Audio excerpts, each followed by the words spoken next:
How to exercise a call option on Charles Schwab Full Guide.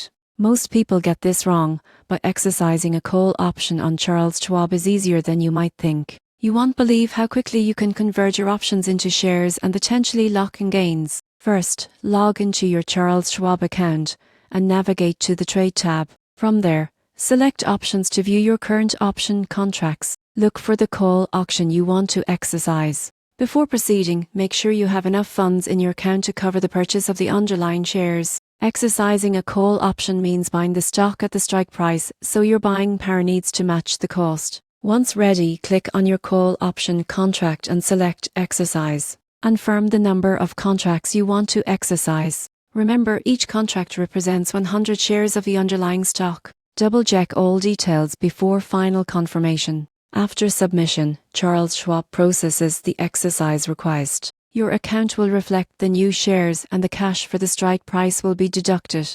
You can now choose to hold the shares for potential future growth or sell them immediately in the market. Finally, it's a good idea to review the transaction in your account history to ensure everything processed correctly. Keep in mind any tax implications, as exercising options may trigger taxable events depending on your situation. In conclusion, exercising a call option on Charles Schwab involves logging in, selecting the contract, confirming the exercise, and managing your new shares. With these steps, you can confidently turn your call options into stock ownership.